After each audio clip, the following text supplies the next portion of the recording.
আমি তো ওই কথাই বলি, বঙ্গবন্ধু স্বাধীনতার মহান স্থপতি বঙ্গবন্ধু, তিনি ইসলামিক ফাউন্ডেশন প্রতিষ্ঠিত করেছেন, দুঃখ কপালে।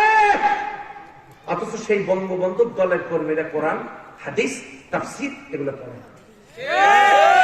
অথচ তিনি ইসলামিক ফাউন্ডেশন প্রতিষ্ঠিত করেছেন। তারাই তো এখানে বক্তব্য দেওয়ার কথা কোরআন হাদিস নিয়ে, কারণ প্রতিষ্ঠাতা বঙ্গবন্ধু ইসলামিক ফাউন্ডেশনের। তারাই তো কোরআন নিয়ে তাফসীর করার কথা, তারাই তো হাদিস নিয়ে বক্তব্য দেওয়ার কথা, কিন্তু দুঃখজনক হলেও সত্য, নেতা নেতৃত্ব পদ আর পদমর্যাদা তারা যতটা বুঝেছেন সেই তুলনায় তারা কোরআন হাদিস বোঝেন।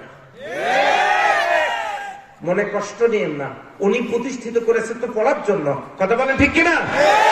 এবারে লক্ষ্য করুন, 1 নম্বরে রবিউল কাজ কয়টা করে নাই মনে থাকবে তো? 1 নম্বরে বাড়িতে গিয়ে কোরআন খুলতে হবে। কি করতে হবে? সবাই বলেন।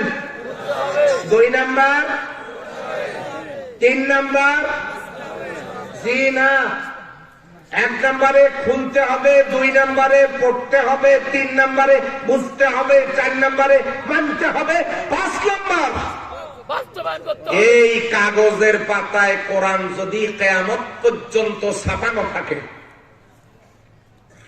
এই কাগজের এই পৃষ্ঠে আগুন আর এই পৃষ্ঠে পানি যদি কিয়ামত পর্যন্ত লেখা থাকে, এটা যেমন পানিতে না দিলে ভিজবে না, আগুনে না দিলে পুড়বে না, ঠিক তেমনি কাগজের পাতায় যদি কিয়ামত পর্যন্ত কোরআনের আয়াত লেখা থাকে, আর সেই কোরআন দিয়ে মসজিদ যদি ভর্তি থাকে, মাদ্রাসা যদি ভর্তি থাকে, বাড়িতে বাড়িতে যদি মাদ্রাসা হয়, প্রত্যেক বাড়িতে যদি হাফেজ হয়, প্রত্যেক ওয়াক্তে যদি মসজিদে তাফসীর হয়, সমাজের একটি পাপও বন্ধ হবে না যতক্ষণ পর্যন্ত কাগজের পাতা থেকে কোরআনের আয়াতগুলো আমলের মাধ্যমে জমিনে প্র্যাকটিক্যাল করা না হবে।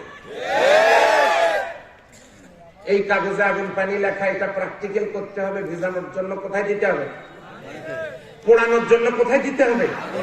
তাহলে লেখা থাকলে যেমন পড়েও না, ভেজেও না, প্র্যাকটিক্যাল করা লাগে, ঠিক তেমনি কাগজের পাতায় আছে, গোটা দুনিয়া জুড়ে কোরআন আছে, অথচ আল্লাহর কোরআনের আয়াতগুলো আমলের মাধ্যমে প্র্যাকটিক্যাল হচ্ছে না। এই জন্যই তো আল্লাহর নবী বলেছেন, ইয়াতি আলান নাসি জামানুন, খুব শীঘ্রই একটা জামানা আসতেছে, ইয়াজতামিউনা, দলে দলে লোক একত্রিত হবে, ওয়ায়ুসাল্লুনা, তারা নামাজ পড়বে জামাতের সাথে, ফিল মাসাজিদ, মসজিদের ভিতরে।